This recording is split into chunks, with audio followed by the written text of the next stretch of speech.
1761 की सर्द सुबह, पानीपत का मैदान। दो विशाल सेनाएं आमने सामने खड़ी थीं। यह सिर्फ एक युद्ध नहीं था, यह भारत की दिशा तय करने वाला टकराव था। उस समय मुगल सत्ता कमजोर हो चुकी थी। दिल्ली का बादशाह नाम का शासक रह गया था। असली शक्ति तेजी से उभर रहे मराठा साम्राज्य के हाथ में जा रही थी। पेशवा के नेतृत्व में मराठा दक्षिण से उठकर उत्तर भारत तक पहुंच चुके थे। दिल्ली पर उनका प्रभाव था और वे पूरे हिंदुस्तान में अपना प्रभुत्व स्थापित करना चाहते थे।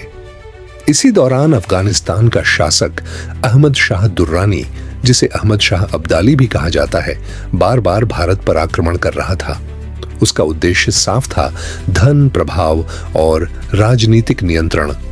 जब मराठाओं ने पंजाब और दिल्ली क्षेत्र में अपनी स्थिति मजबूत की, तो यह अब्दाली के लिए सीधी चुनौती बन गया। टकराव तय था। मराठा सेना का नेतृत्व सदाशिवराव भाऊ कर रहे थे। उनके साथ विशाल सेना, तोपखाना और प्रशिक्षित घुड़सवार थे। मराठा शक्ति अपने चरम पर दिखाई दे रही थी। दूसरी ओर अब्दाली अकेला नहीं था। उसे रोहिल्ला सरदारों और अवध के नवाब का समर्थन मिला हुआ था। उसकी सेना अनुशासित और युद्धक रणनीति में माहिर थी। दोनों सेनाएं महीनों तक पानीपत के मैदान में डटी रहीं। यह सीधा हमला नहीं, बल्कि इंतजार और थकान की रणनीति बन गया। मराठाओं की सबसे बड़ी समस्या थी रसद की कमी। दूर दक्षिण से आई सेना के लिए भोजन और आपूर्ति बनाए रखना कठिन हो रहा था। अब्दाली ने आपूर्ति मार्गों को काट दिया। धीरे धीरे मराठा सेना कमजोर पड़ने लगी। 14 जनवरी 1761 की सुबह युद्ध शुरू हुआ। शुरुआत में मराठा सेना ने जबरदस्त हमला किया। उनकी तोपें प्रभावी रहीं और घुड़सवारों ने दुश्मन की पंक्तियों को तोड़ दिया। कुछ समय के लिए लगा कि जीत मराठाओं की होगी, लेकिन अब्दाली की रणनीति अलग थी। उसने अपनी सेना को पीछे हटते हुए फैलाया और फिर चारों ओर से घेराबंदी की। धीरे धीरे मराठा सेना चारों तरफ से दबाव में आ गई। दोपहर तक युद्ध अत्यंत भीषण हो चुका था। मैदान पर अफरा तफरी थी। हजारों सैनिक मारे जा रहे थे। नेतृत्व में भी भारी क्षति हुई। सदाशिवराव भाऊ और प्रमुख सरदार युद्ध में गिर पड़े। जैसे ही नेतृत्व टूटा, मराठा सेना का मनोबल भी टूट गया। शाम तक परिणाम स्पष्ट था।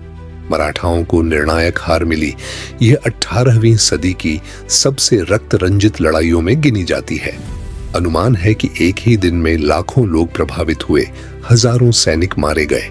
इस हार का असर सिर्फ युद्ध भूमि तक सीमित नहीं रहा। उत्तर भारत में मराठा शक्ति को गहरा झटका लगा। वे पूरी तरह समाप्त नहीं हुए, लेकिन उनकी अखिल भारतीय महत्वाकांक्षा टूट गई। मुगल सत्ता पहले ही कमजोर थी। अब पूरे उत्तर भारत में स्थायी और मजबूत भारतीय नियंत्रण नहीं बचा। यही वह शक्ति शून्य था जिसका लाभ ब्रिटिश ईस्ट इंडिया कंपनी ने उठाया। कुछ ही वर्षों में अंग्रेजों ने राजनीतिक और सैन्य प्रभाव बढ़ाना शुरू कर दिया। यदि पानीपत में मराठा जीत जाते, तो संभव है कि भारत में एक मजबूत स्वदेशी साम्राज्य स्थापित होता और अंग्रेजों के लिए विस्तार आसान न होता। पानीपत की तीसरी लड़ाई इसलिए महत्वपूर्ण है क्योंकि इसने भारत के राजनीतिक भविष्य को मोड़ दिया। यह सिर्फ एक सैन्य हार नहीं थी, बल्कि शक्ति संतुलन का टूटना था। इसी कारण इसे भारत की किस्मत बदलने वाली लड़ाई कहा जाता है।